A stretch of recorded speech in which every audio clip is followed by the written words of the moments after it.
to starting my speech in 3, 2, 1. Good morning, educators, honorable opponents, and everyone present. Today, I would like to express my agreement with the motion in areas prone to disaster. This House believes that the state should prioritize disaster mitigation over relocation. I support this motion because mitigation focuses on protecting people before disaster happens, while relocation often creates new social and economic problems. In my opinion, helping communities become safer is better than forcing them to leave the places where they have lived for many years. Natural disasters are unavoidable, especially in countries like Indonesia that frequently experience earthquakes, floods, volcanic eruptions, and tsunamis. However, even though disasters cannot always be prevented, their impacts can still be reduced through proper preparation and planning.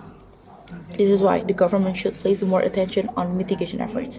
By improving preparedness, strengthening infrastructure, and educating society, the state can reduce casualties and damage without separating people from their homes and communities. Before discussing further, let us first understand the meaning of mitigation and relocation. Disaster mitigation refers to action taken to minimize the effects of disasters. These actions include building stronger facilities, improving warning systems, preparing evacuation routes, and teaching communities how to respond during emergencies. Meanwhile, relocation means transferring residents from dangerous locations to new areas that are considered safer. Usually, this policy is applied after severe disaster in places categories as permanent danger zones. One real example happened in Indonesia after the 2004 Aceh tsunami. Following the tragedy, the government developed tsunami warning system, improved evacuation access, and increased disaster awareness programs in school and local communities. This action helped people become more alert and prepared for future emergencies. If we compare mitigation and relocation, mitigation offers broader and longer lasting advantages. It allows communities to continue their daily activities while becoming more prepared for disaster. In contrast, relocation often forces people to start their life from zero in unfamiliar places. Many relocated families struggle to adapt because they lost their job, business, farmland, fishing areas, or social environment. Some even experience stress and emotional difficulties because they are separated from their hometown and tradition. In addition, relocation requires enormous costs. The government must provide land, housing, roads, school, electricity, healthcare, and many other facilities in the new location. This process takes a long time and doesn't always guarantee better living conditions.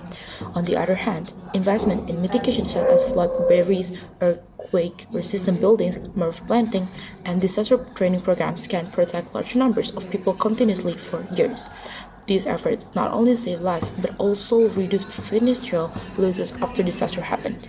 Another reason why mitigation should be prioritized is because it encourages independence and resilience within society.